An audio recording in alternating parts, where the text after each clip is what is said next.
5, 4, 3, 2, 1, 0.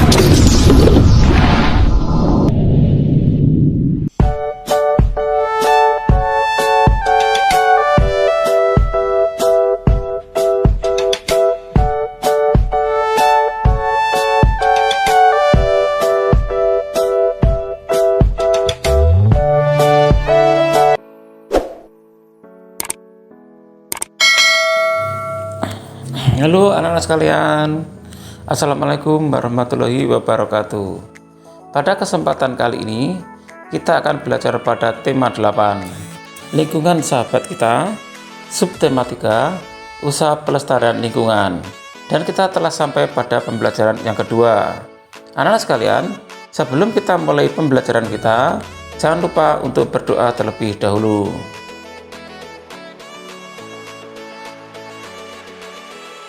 Air sangat penting bagi kehidupan kita. Setiap hari kita menggunakan air. Dalam pembelajaran 1, kamu telah mengetahui syarat kualitas air bersih. Bagaimana jika kualitas air yang kita gunakan tidak memenuhi standar?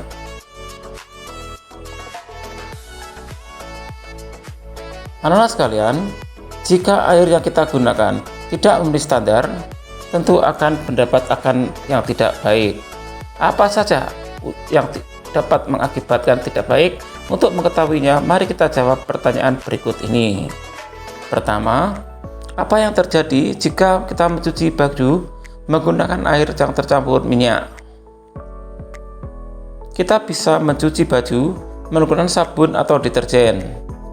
Sabun dan deterjen dapat meningkat kotoran dan minyak baju sehingga baju menjadi bersih. Jika air yang kita gunakan mencuci pakaian tercampur minyak, kita harus menggunakan sabun atau deterjen yang lebih banyak, supaya minyak tidak menempel pada baju yang dicuci.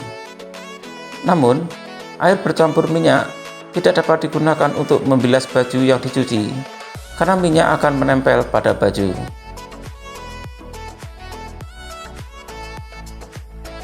Kedua, apa yang terjadi jika kita minum air yang tercemar kuman?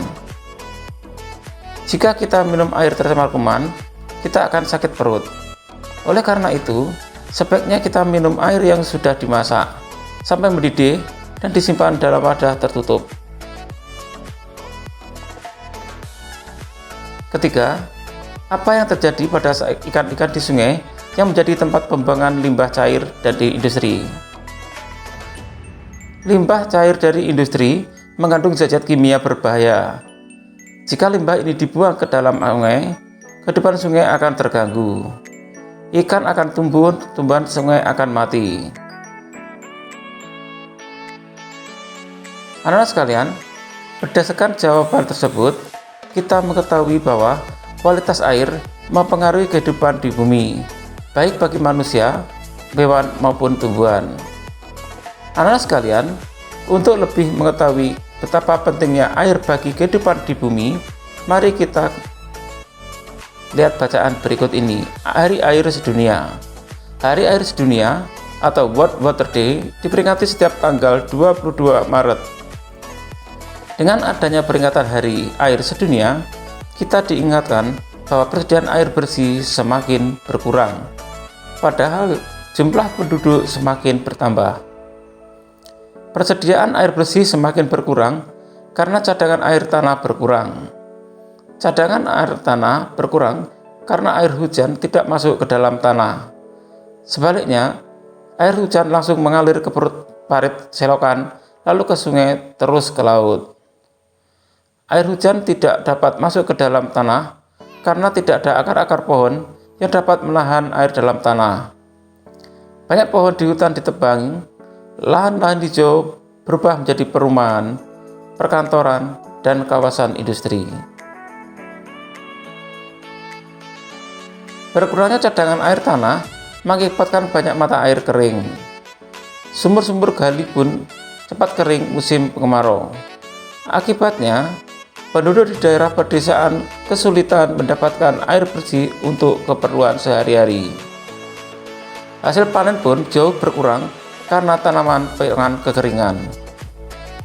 Ada beberapa tindakan yang dapat kita lakukan untuk ikut membantu mengurangi krisis air bersih, yaitu sebagai berikut.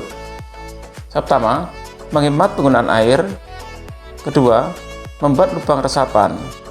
Lubang resapan berguna untuk menampung air hujan supaya terserap ke dalam tanah. Ketiga, menanam pohon supaya akar-akar pohon dapat menahan air di dalam tanah.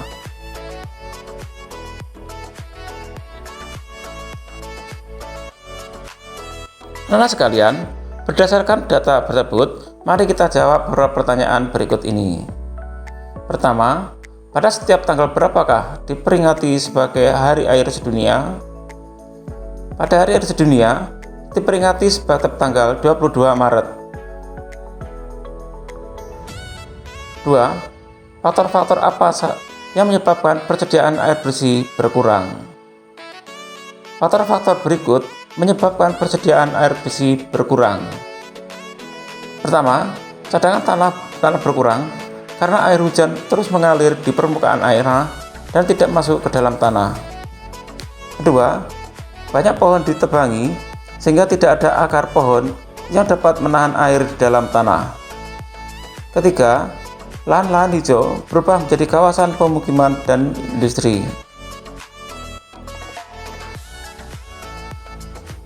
Ketiga, apa akibat kekurangan air bersih? Akibat kekurangan air bersih antara lain, kebutuhan manusia akan air bersih tidak tercukupi, hasil panen berkurang, dan banyak hewan mati.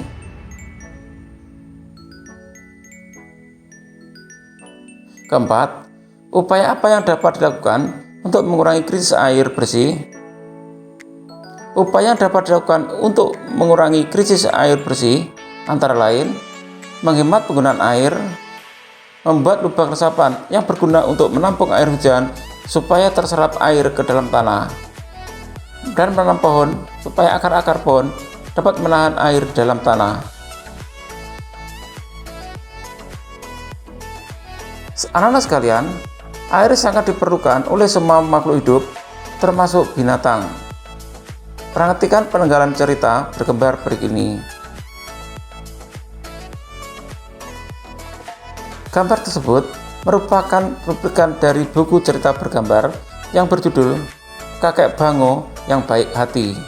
Buku tersebut menceritakan sebuah sawah yang kekeringan. Ketam dan katak yang biasa hidup di situ menjadi sangat tersiksa. Mereka minta pertolongan kepada Kakek Bango. Merasa iba, maka Kakek Bango terbang berkeliling mencarikan air tempat bagi ketam dan katak-katak. Akhirnya, Kakek Bango menemukan sebuah telaga. Lalu dipindahkannya katak-katak dan ketam-ketam ke telaga itu. Anak-anak sekalian, gambar tersebut mendukung cerita. Hal ini terlihat jelas dengan narasi atau kata gambar yang mendukung oleh gambar. Gambar sudah selaras dan sesuai dengan narasi yang disampaikan. Latar dari cerita juga digambarkan dengan baik, yaitu kondisi sawah yang sangat kering.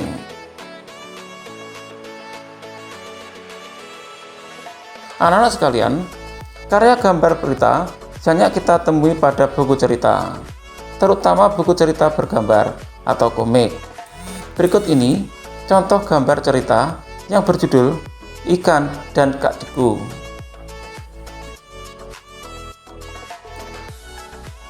Anak sekalian, berdasarkan gambar contoh tersebut, kita dapat menyimpulkan ciri-ciri pada gambar cerita adalah sebagai berikut.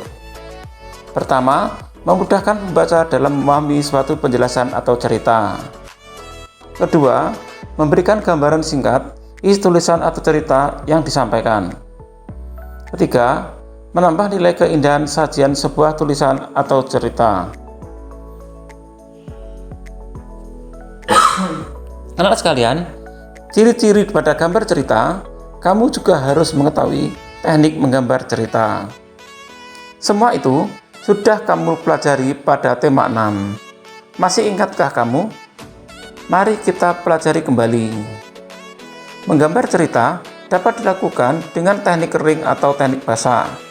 Teknik kering menggunakan media pensil, arang, kapur, krayon, atau bahan lain yang tidak memerlukan air atau minyak. Sebaliknya, teknik basah menggunakan media berupa cat air, cat minyak, tinta, atau media lain yang memerlukan air atau minyak sebagai pengecer. Dalam pelaksanaannya, kamu dapat menggunakan berbagai macam teknik. Kamu dapat menggambar cerita dengan teknik kering saja. Kamu dapat membuat gambar cerita dengan teknik basah saja.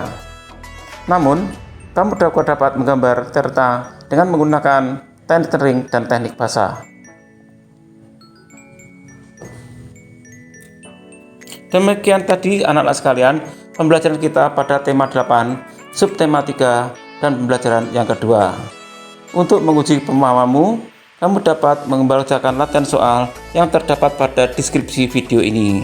Sampai ketemu pada video pembelajaran berikutnya. Tetap semangat dan selamat belajar.